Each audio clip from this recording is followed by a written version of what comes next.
Good morning and welcome to the latest Hey Grow My SME ICT for Growth webinar. My name is Ravi Gidamal from Edge Digital, and I'll be talking with you this morning about digital transformation in action. I'll be joined a little bit later by a friend and colleague, James Sterling, who's currently leading digital transformation at a business called Hosokawa Micron. So first of all, just a quick background introduction to myself and my business, Edge. So I'm a founding director of Edge Digital Manufacturing. We set up our business about 4 years ago with a focus on helping businesses with adopting digital technology, especially in the manufacturing sector. We've worked with almost 100 companies now, and our main focus is helping leaders to develop their digital strategy, to build high quality roadmaps and action plans so that they can then make progress with their investment and get the most out of how they're using data and digital technology in their business. I come from more of a commercial background, leading a whole range of digital projects in the financial services, professional services, and directly with SMEs. My business partner, Stephen Barr, comes from more of an engineering background. So together, we try to cover off a whole range of issues that businesses face in this space. And one of the things we're really proud of that we were involved with was putting together a British standard PAS all about digital readiness. And I'll talk a little bit about that as part of this talk today. My real passion, though, is helping SMEs to grow. And in the last few years, digital has been a really key factor and element within that. We hear a lot about digital transformation. I think especially with what we've been through over the last 2 years, the role of digital in our businesses has become incredibly critical. But I was surprised to see there isn't really a standard definition of what we mean by digital transformation. And so what I've distilled on this slide, and this is really my 3 points about what I see from digital transformation. So firstly, it's about using data and digital technologies. I think that goes without saying. But why do we do that? And for me, it's all about improving business performance. It's about becoming more efficient, more productive. So we see that there are benefits that our businesses can get through these technologies and through how we use data. But the other factor that I really want to highlight is this is all about innovation and business change. So it's not just about buying a piece of kit or installing a piece of software and leaving it there. It's actually about a new mindset. It's about changing behavior and changing culture in a business. And that's one of the reasons why digital transformation in action is so difficult. I mean, to give you a couple of examples from recent clients that I've worked with, one of my early clients at Edge had a really expensive resource planning system, and they'd gone to town to buy something that they thought would really change their business. It had the ability to do all sorts of things, from managing their schedules, printing off barcode labels, tracking products around the workshop. But the problem was the culture wasn't right. People put the right data into the system. Sheets were being printed and getting lost. Items weren't getting scanned. There was poor communication. There were confusing instructions coming from management about expectations, and the result was chaos. They were missing parts. Customers were unhappy, and that's where we were coming in to try to say, well, what can we do differently? And the moral of that story is you can have all the right systems, but if you're not using them correctly, it ain't going to work. Another client I've been working with has fairly decent systems, but all their people have been working in their own little business silos, and they thought the IT system would help to address that, but actually underlying there was a culture that wasn't collaborative, and the way they set up their systems was reinforcing some of those learned behaviors. And in that case, for me, the moral of the story is you sort of have to start with the cultural change that you want to create and the end objective from that, rather than just diving headlong into the technology. And I think the final point, which I want to make from the cartoon here, is that this isn't something for the future for 5 years' time, 10 years' time. This is happening right now.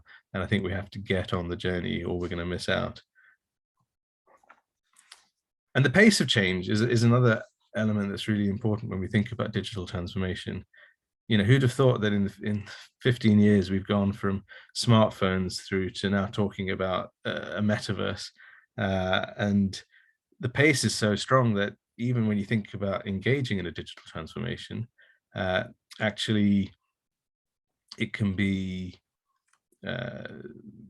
several years of work, and the technologies that you're working with can continue to evolve during that period.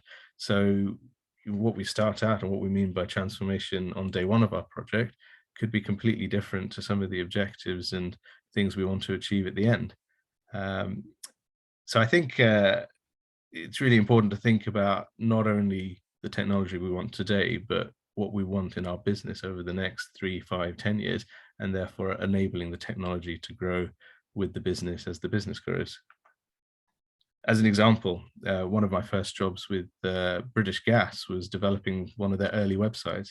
And this is going back 20 plus years. And at the time, no one in the marketing team really understood what the internet was or the power of the internet. The website was an afterthought, a little bit of information on a screen. Whereas, now you wouldn't think about setting up a utility business without having significant digital infrastructure, whether it's from taking payments, communicating with clients, tracking prices.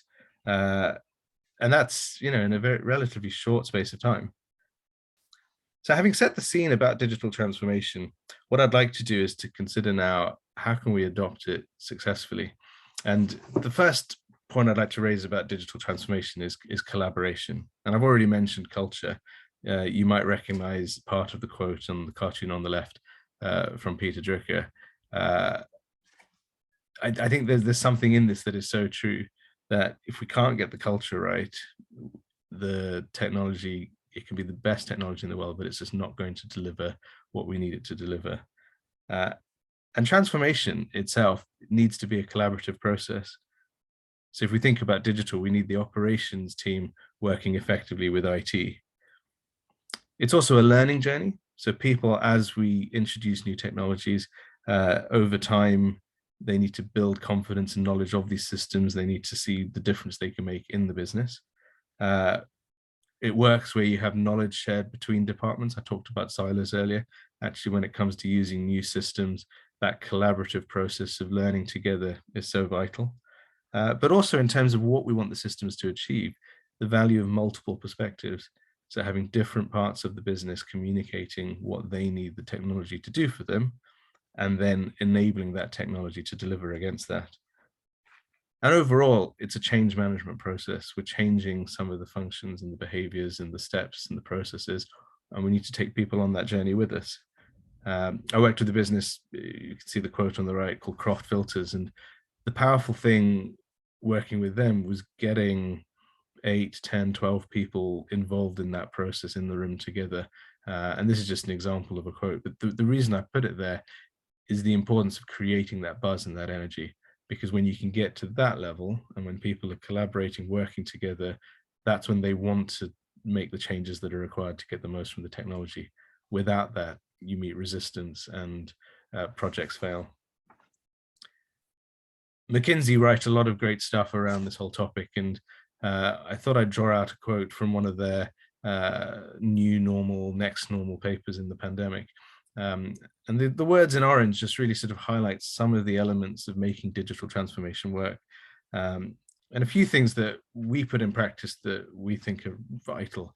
So the first, around planning, having that digital vision, having a digital roadmap, really being clear on what the strategy is, and making sure that that strategy is communicated with the team, that people can engage with and understand the direction that as a business you want to go on, and the role of digital technology in that. Secondly, training and skills, and making sure that we're empowering people by helping them to understand what their current digital readiness is, and how confident they are in using some of these new tools, and then giving them training and supporting them so that they can get the most out of these systems. And I mentioned the learning journey earlier. I think learning through experience is so vital.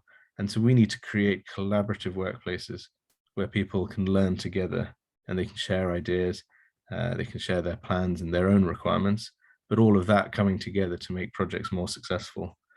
And our core focus at Edge has been designing tools and services to help people do this.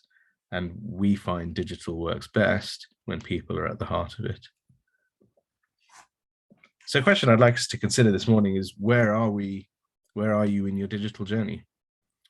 We put together a report a couple of years ago, and we sort of categorized businesses into three key stages, you could say.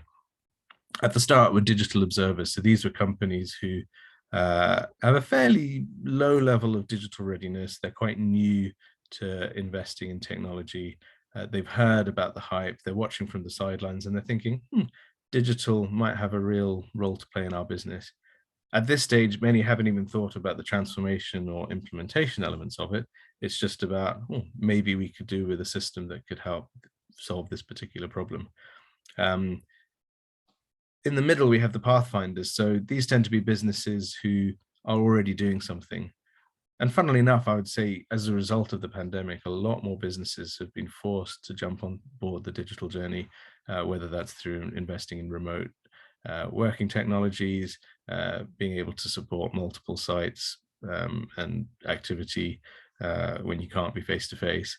But that gets people thinking. And then I think with Pathfinders, it's around, I have an idea, or now that digital has solved one problem, maybe it could solve a second problem. Now that I've got confidence about investing and seeing the return on that, maybe I can use some of that return to deliver the next growth project. And then at the top end, we have what we call the Trailblazers. And these are your people with smart factories who are using connected systems. They've generally been early adopters. A key characteristic I see is they will have a leader or a visionary within the business who's driving it forward. But from a transformation perspective, this doesn't necessarily mean that the Trailblazers have it all right. And part of the challenge, I would say, looking at Pathfinders and Trailblazers, is bringing the whole of the team on the journey with you. And the risk you run is investing in some amazing systems, but then not getting the most from them because people haven't really connected with the potential. So what about you? Perhaps you are ambitious to adopt technology in your own business, but maybe you want to improve your employee engagement with some of those technologies. Perhaps you're considering future investments and you want to think about how can you do that in the most effective way.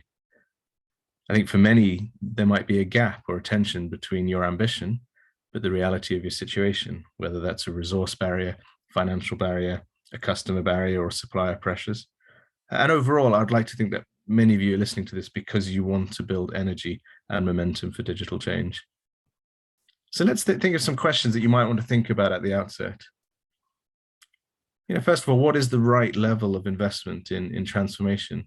And you'll see I put the words digital in brackets because actually digital is just one lens through which we can look at business change. And so often when we're working with companies, it might start as a digital project, but actually we're talking about changing the overall culture and engagement across the business. How can we align our plans with our company strategy? So it's not just a project that's happening in another silo, but it's actually central and core to where the business sees itself in the next few years. And can we give our people that strategic perspective? So they're not just approaching the project transactionally or thinking, okay, this is a day-to-day thing. I can input data here, get data out there, but they're thinking about why that data is important. And if you think back to the first example I gave of a client where they had the systems, but the behaviors weren't right, part of the reason was people didn't have that context. They couldn't see the value of spending that extra minute or just learning how to do it right. They didn't appreciate the knock-on consequence of putting rubbish data in. And then when we think about engaging people, I think bandwidth and resourcing is so critical.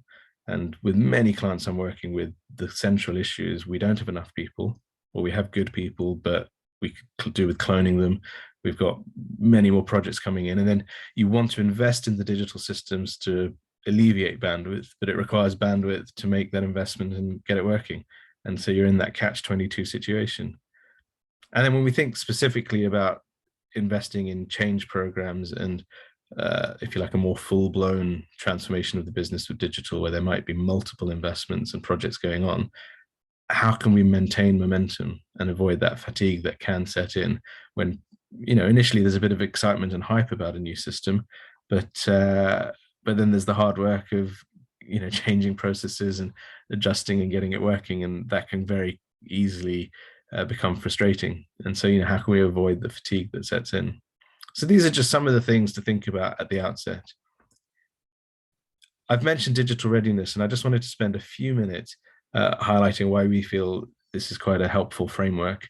And I'd point you to the British Standards website where you can purchase the standard. It's been adopted by several hundred companies now. It's been around now in its third year.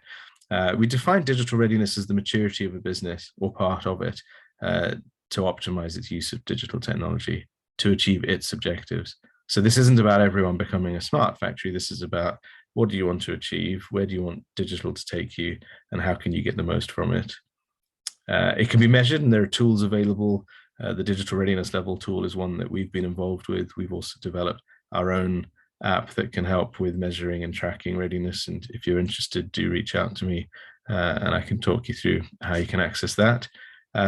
But it's about thinking about the different perspectives, whether that's at an individual team or even external partners, and looking at where the gaps are and what could be improved to help exploit technology effectively.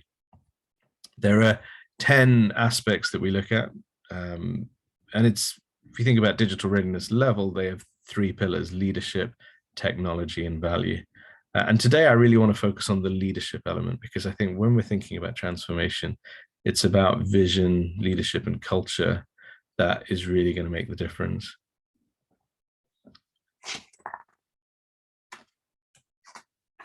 When we work with companies, we tend to use their responses to identify challenging areas in the business. And we do that sometimes through asking what we call impertinent questions. And these are really sort of provocative, and I've pulled out here a few leadership and culture questions that you might want to think about when you're thinking ahead to looking at your own transformation. So looking at that first one, who is actually driving and leading transformation? Because if it doesn't have a leader, I can guarantee you it's not going to work. It's like driving without a driver. Have you got someone leading the process? So if you're going to make a big investment in a new digital system, where does that responsibility and accountability lie? And aligned to that, are you putting the right resources and budgets in place to support it? Because again, without having people focused on this, without making it a core part of the day-to-day running of the business, it's going to be an afterthought. And that's when people get frustrated, because you're trying to do these things on the cheap. But in order to do that, you want to make sure it's going to deliver a return on investment. And that also needs some really clear KPIs, some performance measures, so you know whether it's working or not. And so often I see people, they make the investment in the technology, but they haven't thought about how to measure whether or not it's really working. And I think coming back to that holistic view of digital transformation, some performance measures might be around the financial return, but it's also about all those other intangible areas. So how is it impacting the culture of innovation in the business? So if a technology is helping people to become more collaborative, to communicate better, to share data with each other more effectively, that could lead to a fundamental shift and success in the business, but you might not be able to measure it in the very short term, because it's all that intangible stuff that's happening behind the scenes. For example, a client relationship management system can be a fantastic way to share details of what's happening externally with prospects and potential opportunities. It's very hard to measure in the short term. Has that been the actual thing that's made a difference? But over time, that change in culture could lead to a massive shift in how you sell and how you go to market. And I mentioned earlier digital skills and supporting people with that tech adoption. We need to think about how are we underpinning some of these investments. Are we giving people training to get the most out of the systems? Are we working with them to help them identify the next technologies? Are we giving people time in the day job to think about how could they be more effective in their day job? Or if we're capturing data, are we creating space to measure that data, to look at it, and to then respond and optimize our operations as a result of that data? So these are some of the areas we explore initially through digital readiness. And then the final one I've put on here around digital champions. This is another critical thing, because without people leading systems and leading certain areas and having engagement across each business area, it's very easy for siloed thinking to maintain, or a tendency to say, well, that's IT's job. We'll leave it to IT. And I'm delighted in a little while we'll be chatting with James from Hosokawa, who's sitting in an IT and digital function. We can talk about how they've tried to overcome this challenge by involving the wider business.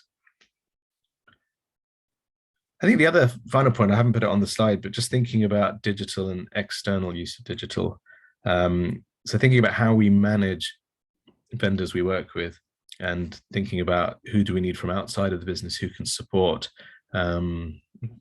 our plans. Often we don't have all of the skills and all of the know-how within the business, so it's vital to partner with the right organizations and the right people to help that transformation be more effective. Just a final thing on digital readiness, which is how we use it. And this is just an example of a framework, but the point I want to make here is we think about digital readiness as not as a static thing, but as a journey. So you may start a transformation and your people will perceive themselves, for example, to be weak in terms of their digital readiness, but you might then invest in training and you might bring people along, and over time you would expect their confidence to grow and their digital readiness to grow. And we see a journey as we launch transformation programs from the start, where we might be consulting with people and kind of giving them a sense of what our priorities are as a business. But over time, as they build confidence, they then start to collaborate, they engage and commit, and then ultimately they start to think from a perspective of how can they and what is their role in driving that continuous improvement.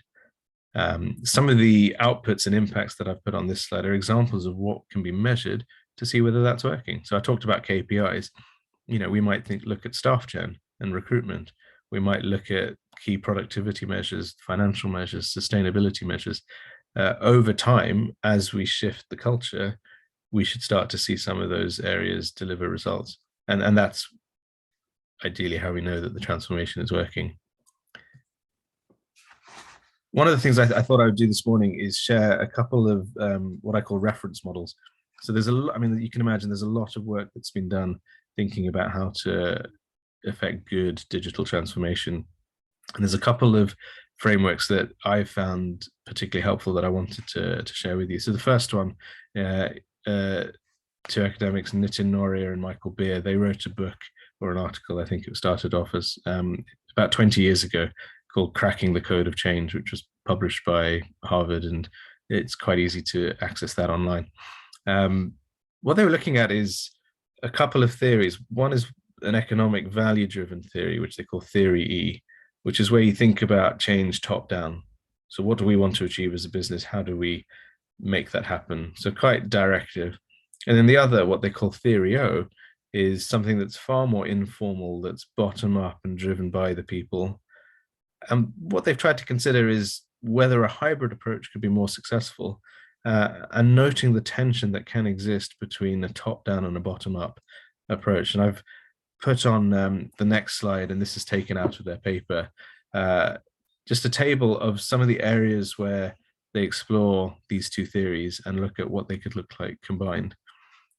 So if we think about, firstly, from a goals perspective, there is that tension between what your shareholders want, or what the directors might want, and what the people working in the business feel they need and what their current capabilities are. So it's trying to, strike that balance. In terms of leadership, I mentioned, is it top down or bottom up? And we know that if it's bottom up, people feel hugely engaged, but it might not go in the direction that management wants. And if it's top down, it feels imposed. So how do you then get the buy-in? So they've got this idea of setting some direction, but making sure throughout the process that people are engaged. And thinking about focus, do we have formal or informal structures? And I think the reality is we need a bit of both. So there needs to be some formality in order to actually know what we're doing and where we're trying to head, but we need to remain agile and flexible. So as we say in this next one, it's about having plans, but then also enabling spontaneity and flexibility. And, for example, at a simple level, we might start thinking that we want to implement 3 systems to achieve 3 particular priorities, but someone in the team identifies another problem that needs to be addressed quickly, or another system that could make a difference. And it's that flexibility to change. I'm working with a business at the moment who they've identified the finance system they want to use, and they've identified some of the ancillary bits. And it wasn't a perfect scenario, but they were happy with that. And then suddenly, one of their team has discovered a plugin for one of the systems which could deliver a number of elements. So it'd be very easy to say, well, no, we've already made our decision, so that's it. But actually, that agility and that ability to respond and say, well, actually, let me listen to that feedback and let me see whether that might be a better approach. And you're far more likely to win engagement from the team when there is that listening. In terms of incentives, I think that's another key thing, because we already know from a lot of the research that the people coming through as apprentices and youngsters in our business today are motivated slightly differently than those who joined the workforce 30 years ago. And I think there's an important thing about how we make this tangible, but that doesn't necessarily mean that it's all about the bottom line. And I think particularly, as we think about digital, it's about far more than just the financial incentives, and values and motivation is just as important. And I also put here the use of external consultants like myself, and to what extent a top-down approach is here's the answer, whereas a bottom-up is let me help you find the answer. And I think that combination of being able to bring in expertise from outside where it's needed, but making sure that it's your team who feel like they own the change is so vital, because then they will have that sense of ownership and responsibility in getting the most from the systems that they have helped to put in place. But all of this is easier said than done. So I guess I'm putting this out there as areas that need to be considered. But when it comes to action, we've actually got to then say, well, what does this look like in my business? A second model, and this starts to get much more down to the heart of the change process, is from John P. Cotter. And again, another Harvard article, but building on some wider research. And he breaks down the change process into 8 phases. And I'm going to come on to look at that in a moment. And the important point to note, it's 2 points to note here, really. One is change needs to be led. And I talked a little bit earlier about the importance of leadership, and Cotter really highlights this. But then the second thing is there's a danger that we want to just rush toward the end solution, whereas actually, in order to get the most out of the change process, we do need to spend sufficient time taking people through each phase to make sure that there is that engagement. So what are those phases? And this is my sort of simplified version of it. So the first phase is about really establishing the opportunity. So it's creating that sense of urgency that this is something we need to do, and that starts to really motivate people to coalesce around the particular need. So in COVID, if we think about it, we need to be able to work from home, and we need to set up. So that created the impetus for people to say, right, how are we going to do it? Then his next stage is about forming a powerful guiding coalition. And this is not only about collaboration, but it's about collaboration with purpose. So it's getting the right people together who can actually affect change. So if you're an SME, that probably means having the right representatives from the director team. In a larger company, it means making sure we understand who holds the budget and whose approval and sign off and involvement is going to be needed to make this work. Then once you have that team, you can start to think about creating a vision. And we talked about the importance of leadership and vision. But it's not just about creating it, it's about how that can then be communicated and shared with the team. And you're sharing it with the team so that the team can then say, right, how can we put this into practice? And empowerment, it means taking away obstacles that can get in the way. So there's no point saying, here you go, here's the system we want, that's our vision, now get on with it, but you'll have to do it on the weekend. Or you can do it, but you're going to fight for budget for the next 3 years. So, empowering means starting to think about taking those obstacles away, but also to create momentum. It's about those quick wins. So thinking about what can be done quickly so we can demonstrate in the short term that this urgency and the vision we've had is coming into practice. But it's about then recognizing and rewarding people who are demonstrating the values that are aligned with the journey you're going on, and really calling that out and making sure people are aware of that. And then when we think about the final 2 stages, this is where we're implementing and sustaining change. So, I talked about recognizing and rewarding employees, but it's then about sort of reinforcing those behaviors and all the time reminding people of that initial game plan. So there's a sort of feedback loop that's happening where with each success, with each evidence of action towards your end objective, you're continually building on that and making sure that people can see how this is all part of the vision and the plan that was created. So it's a very active process. And then the institutionalized stage, this is where you're linking up those behaviors with the successes you're seeing. And you're also thinking about how you're developing your next wave of leaders and building succession into the organization. So it's not just we do this once, but this is a continual cycle. And the thing about digital transformation in particular, and I mentioned right at the beginning that technologies are continually changing. So, we don't arrive at the end point on day one. We're continually looking for the next technologies and the next features that we want to stay ahead of the game and remain competitive. Bringing this all together, and I'd really encourage everyone to go away and read those 2 articles. I think you'll find them incredibly helpful as you think about putting digital transformation into action. But I wanted to sort of highlight 5 lessons that I've learned from working with clients and trying to put some of this in practice. So the first is, and I'll emphasize it again, the importance of leadership and vision, having a plan, getting everyone onto that same page and really knowing what it is you're trying to achieve. What problems are you trying to address? How is this specific technology going to take you forward and in what way? Secondly, it is so vital to be regularly communicating that with the wider team so that everyone is not only on the same page, but they feel engaged with that plan. And then I've said it and I'll say it again, creating that feedback loop, listening, being able to respond with agility so that as you get more information, you're continually building on that plan rather than having, that rigid, sorry, come back to me in 6 months. Digital it's always changing and you need to be ready to learn. Culture is vital. And I think identifying those change champions, the people who are going to carry the culture across the business and really live and breathe the new mindset and the new way of working. That's so important to accelerating the success of new systems. And then finally, consistency. So as you implement systems, as you look to make the changes, it's about having that consistent change rhythm and sticking with it, because there will be ups and downs, and you'll be familiar with the change curves and the idea of the J curve. So you sort of, it starts to go all right, then everyone sort of feels really depressed about it all before you can then rebuild and start to accelerate and feel good about it. And we see all of these things come to light in any IT or digital project. So it's about sticking with it and being consistent. So I'm now going to ask James to switch his camera on and join me. I've had the pleasure of working with a business called Hosokawa for the last couple of years, helping them with their digital transformation. And Hosokawa are a fascinating business because they've been what I would call early adopters with some quite exciting, innovative technology around using the Internet of Things and sensors.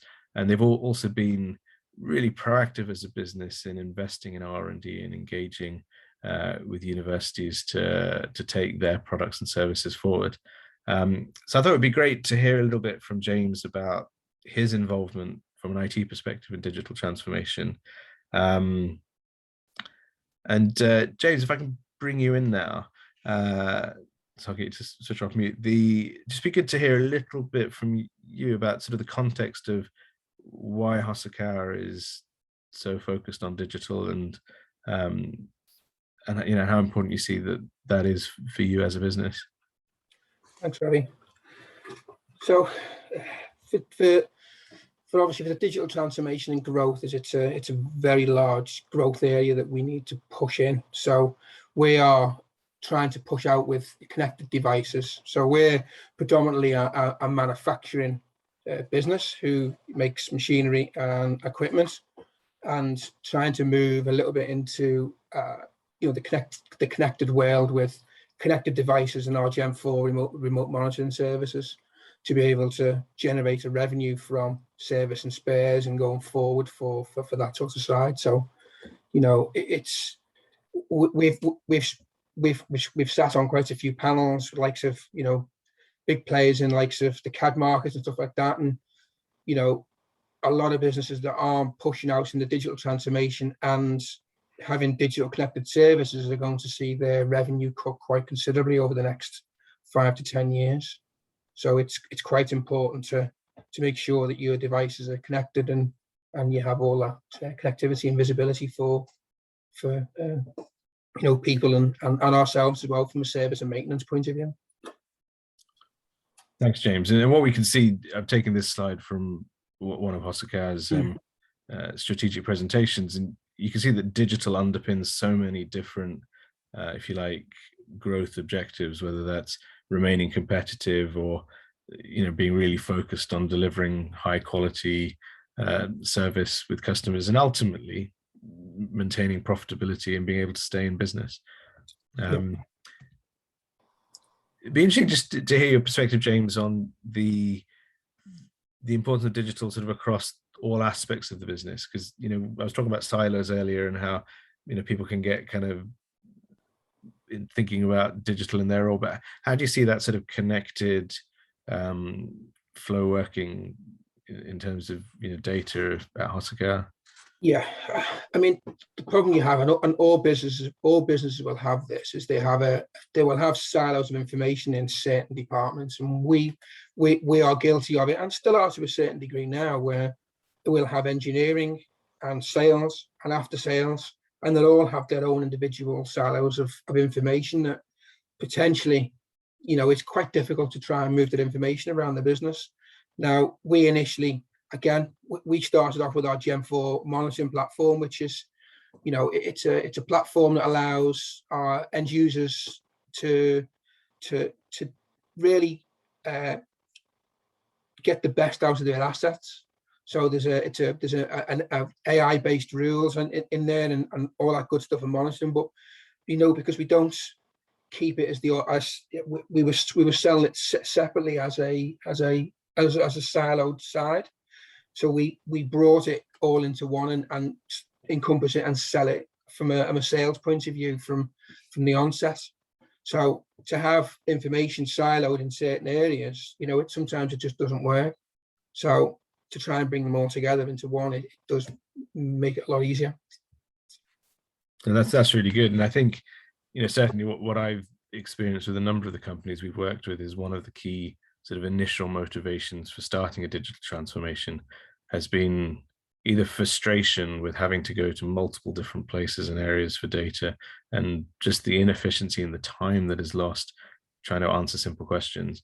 But also, maybe making that first step of implementing systems, but then realizing that you've got half a dozen systems that don't communicate with each other, and there's just that lack of joined up coordinatedness. So there was a thought that, if we get away from paper and we put it all into a digital system, that would be the answer, but that's only sort of half of the answer. And I mean, would you resonate with that from your perspective?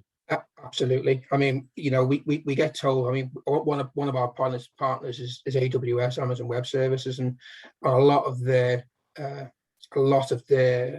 webinars, they say, toxic data lakes. The fact that you're collecting data, if it's not pointing to something or it's actually physically helpful, then it's you can't pull anything out of that data, then it becomes just an issue and a storage issue, because some of these data lakes can get quite large quite quickly, and if the information in there is not great, then it can't really be used and can't be pushed forward for the business, and it just becomes another IT burden to have to maintain these lakes. But that's the other thing is, you've got to be, you can go down wrong avenues with digital transformation, and we're guilty of it ourselves, and you can't be afraid to say that technology doesn't work. We have to look, so we'll implement a technology. If it doesn't work, don't be afraid to pull it back and start again with another process. Yeah, and often it's quite hard at the outset to anticipate every single potential thing that could go right or wrong with the system. So there is a lot of trial and error. But just thinking back to what I said earlier, having that initial plan and consulting people at the outset is going to reduce the likelihood of those mistakes, and people will feel they've got a voice, so they're part of the process. I wanted to sort of ask you some questions, James, just around your own experience with digital transformation. So we've sort of established what you guys are trying to do at Hosokawa and some of the opportunity, but in terms of the how and the title of this whole talk being looking at action, I mean, what's been your experience sort of looking at how you've implemented digital over the last 12, 18 months? Yeah, I mean, the whole point of the digital transformation, or one of the points of the digital transformation, is trying to remove any of the systems that aren't jointed and aren't connected. So any silos of information that are there and complex individual systems, we trying to spin them into one area. And that's one of the things that we are trying to do from the digital transformation side, is to make sure that with our guiding principles, one of our major guiding principles for that digital transformation is they have to have connectivity in between the application. So if we have a finance package, it has to talk with our sales package and our CRM package, and it has to talk with our document management packages, via API calls and stuff like that. So we need to make sure that's that. So from an IT perspective, we have lots of individual, and all companies are going to have this. They're going to have lots of individual little processes all running in isolation. To bring them all together, that's where the major pitfalls will be, because not all packages will talk together. If we talk in best of breed in a package these days, then if it hasn't got that connectivity and that interoperability between the two of them and connectivity, so to speak, then it can't be a best of breed. And how do you find sort of, you're sitting there wearing an IT hat, and so you're obviously having to deal with a lot of these challenges on a day-by-day basis, but what's been your experience of trying to bring colleagues on that journey with you, and really getting non-IT people excited about all of these IT challenges?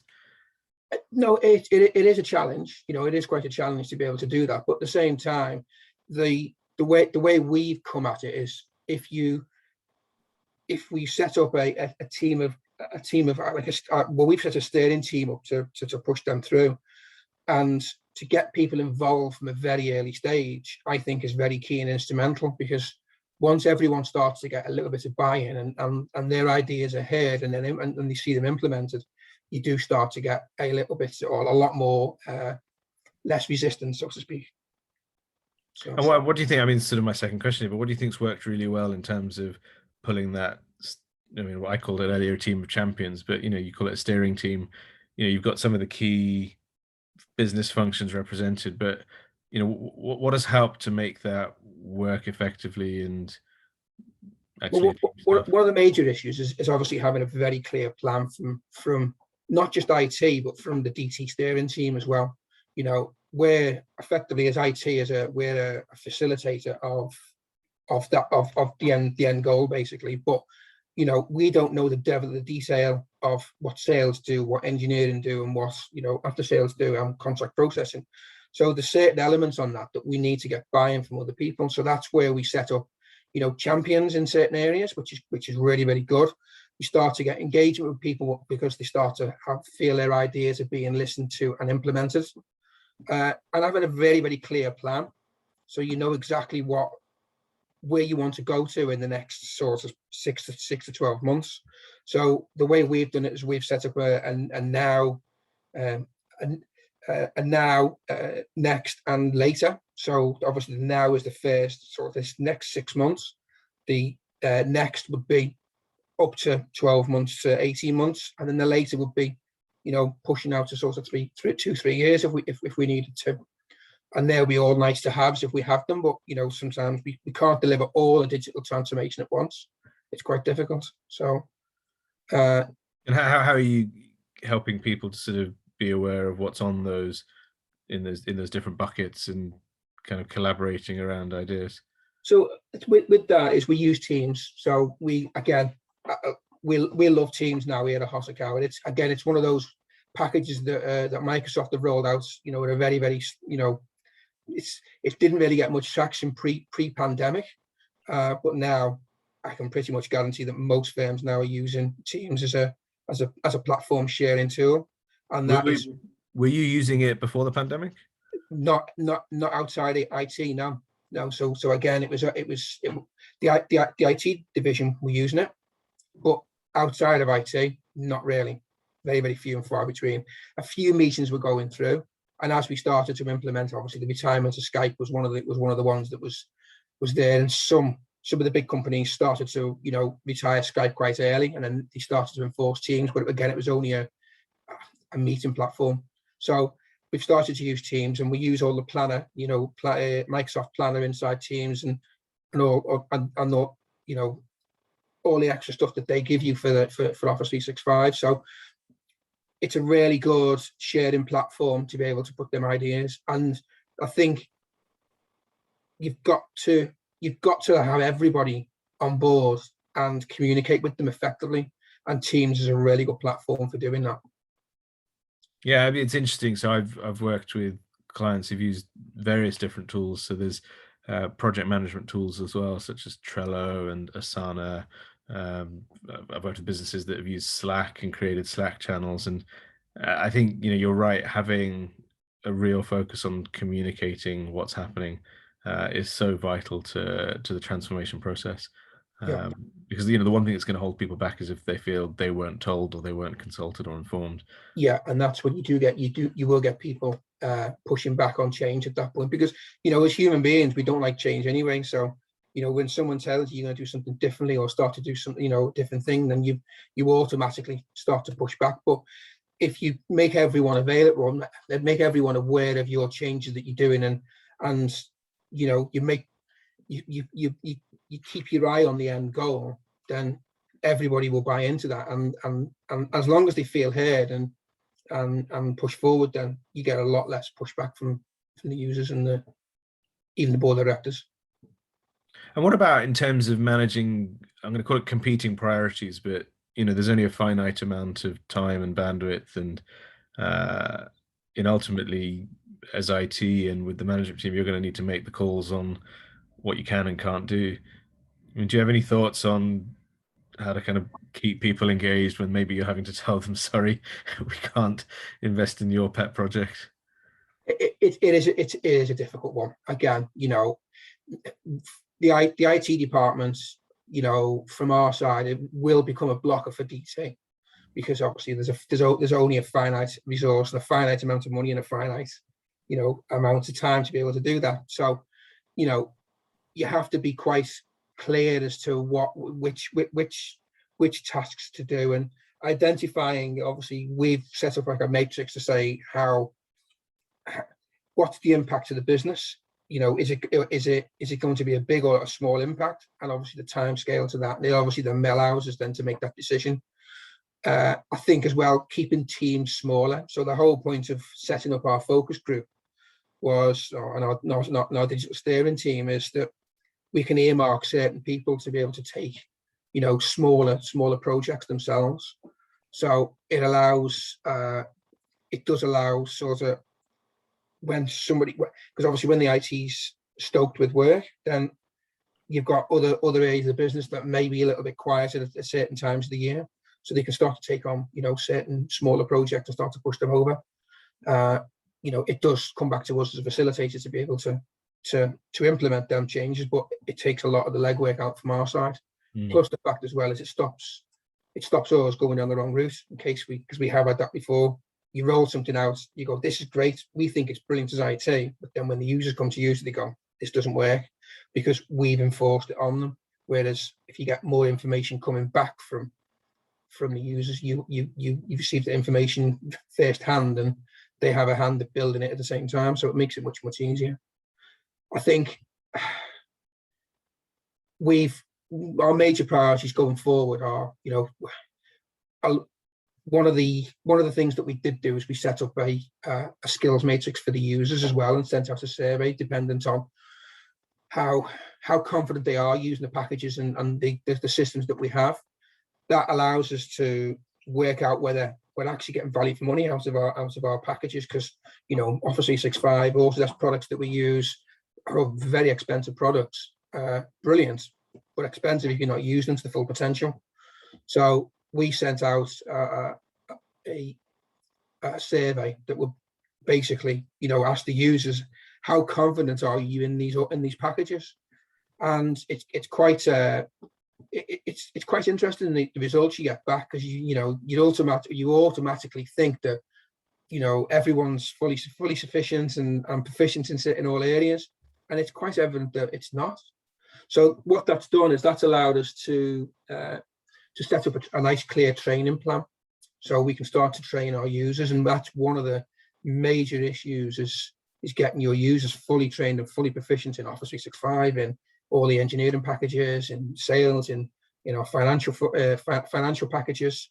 So we've set up some lunch and learn sessions that we can start to train users, even the likes of Teams and stuff like that, just to get everything set up, and how to use Teams, and how to collaborate more effectively using Teams.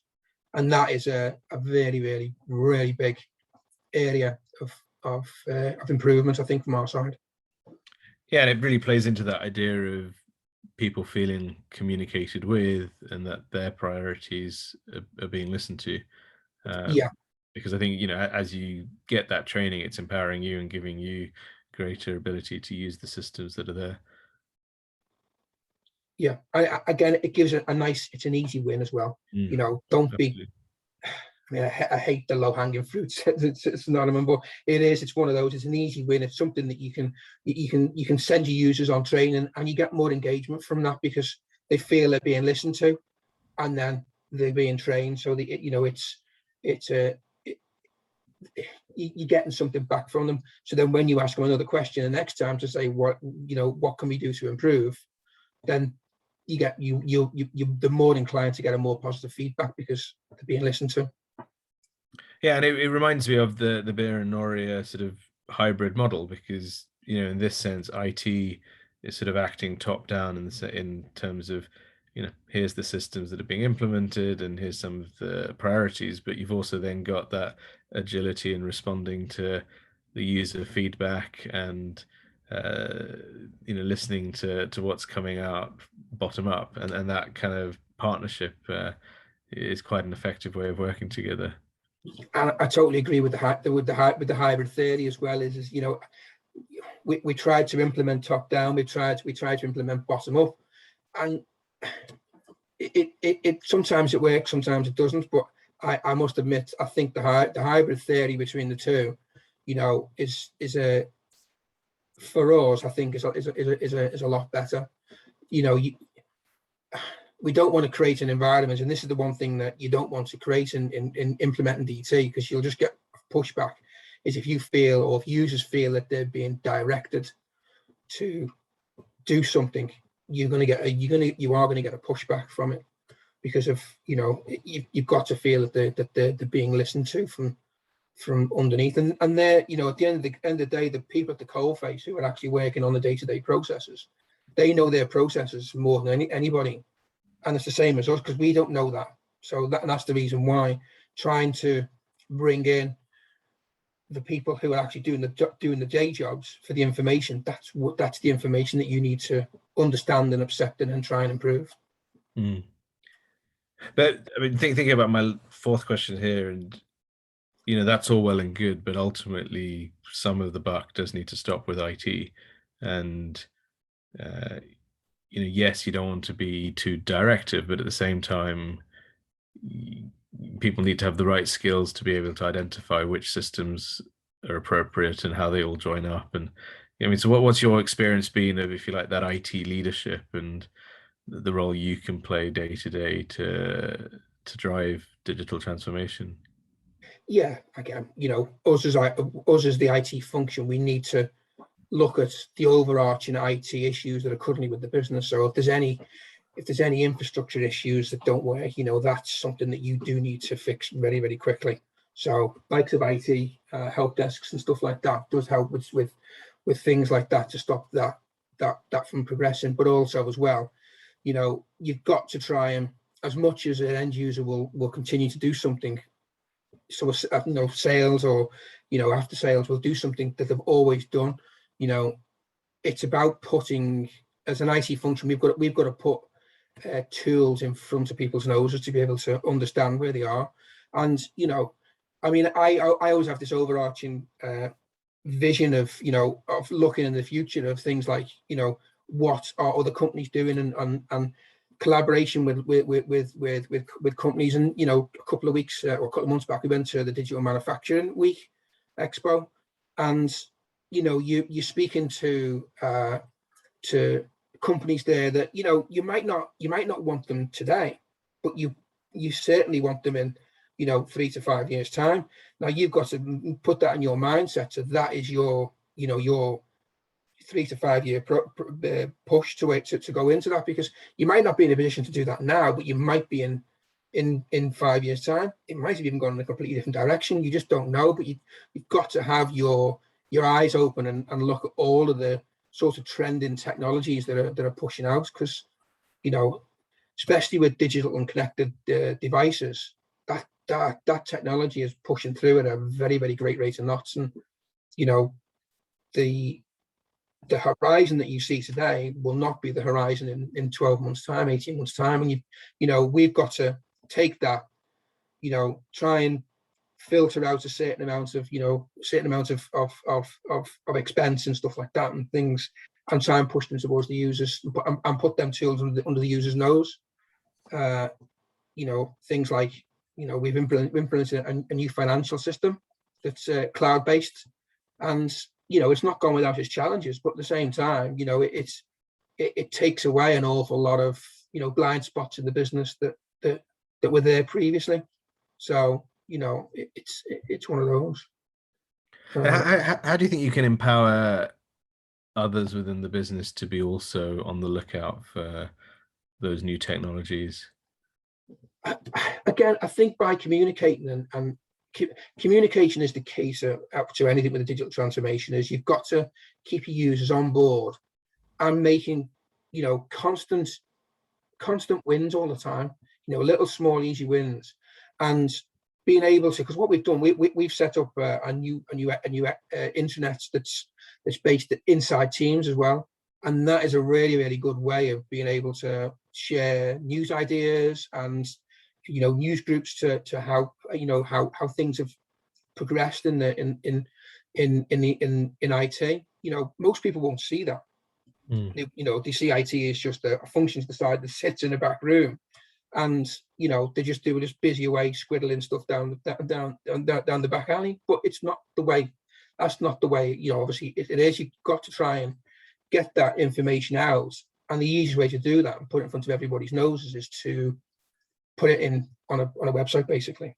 So on the internet, on our local internet. So there's certain elements of getting the information out and pushing that through. And I think once people start to see things moving and their ideas picked up and implemented, you start to get a lot more engagement.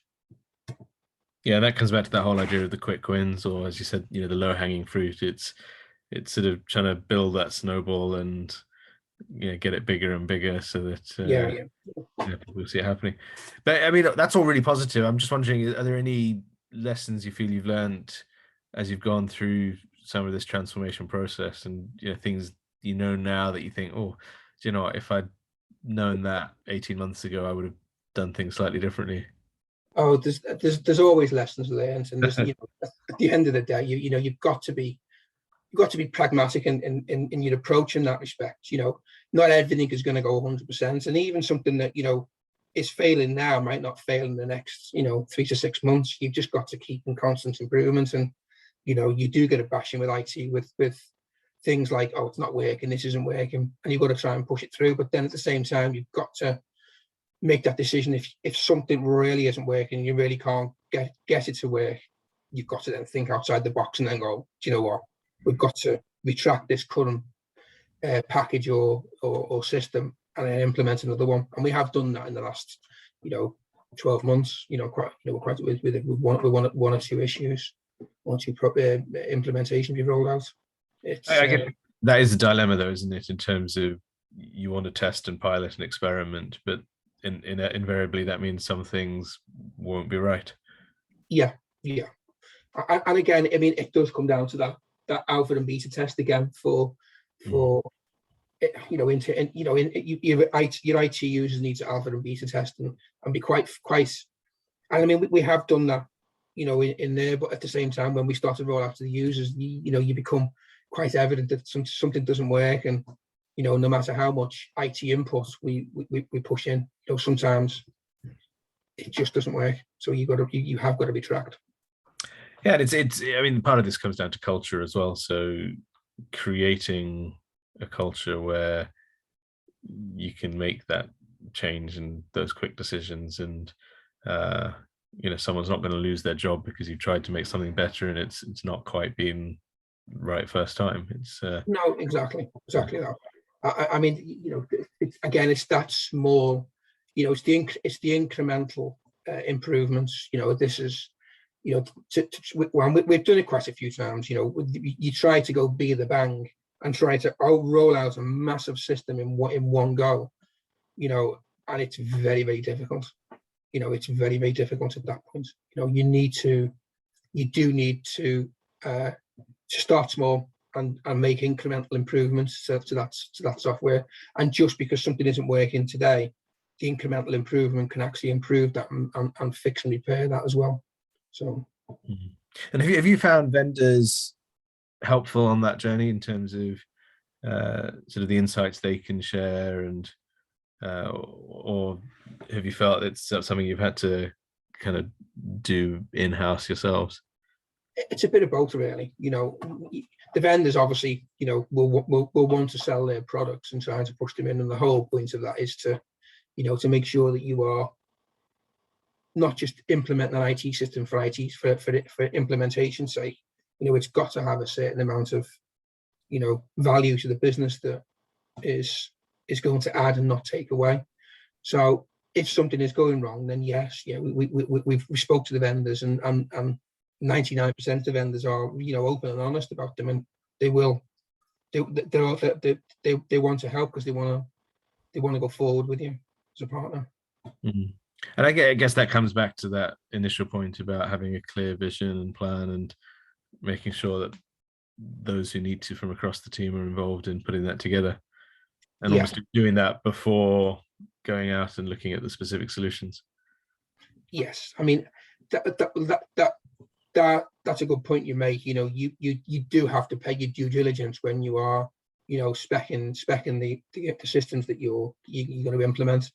At the end of the day, so, it's not going to be cheap, to implement a system for, a user group, and also the amount of IT or the amount of time from IT, it does add up, the costs and everything else add up. So you do need to have your due diligence first of all to make sure that you're going in the right direction. And that's again why communication with users, and you pull in the information from the users, but also from the board of directors. We have to have the correct direction from them as well.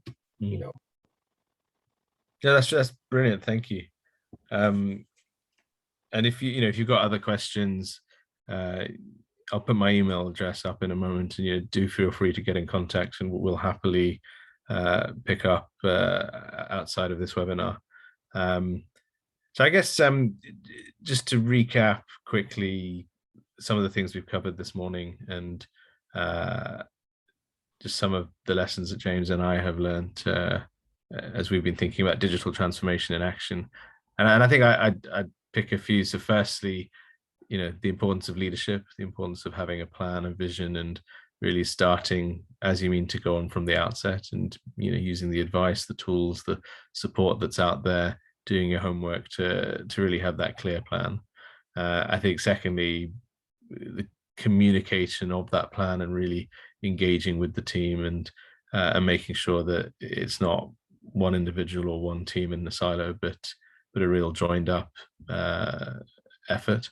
And then thirdly, it's around culture. So it's not just about what is the system, what is the IT solution, but it's about, what is the cultural change and the organizational change that you're trying to achieve.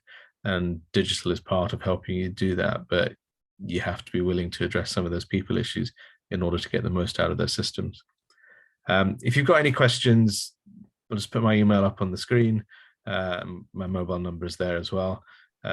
Like I said, there's a number of tools that are out there. There's also the papers that are that I mentioned earlier, and we'd be very happy to have a conversation and explore what you're trying to achieve with the digital transformation. But I'll wrap up there, and hope to speak to some of you in the future.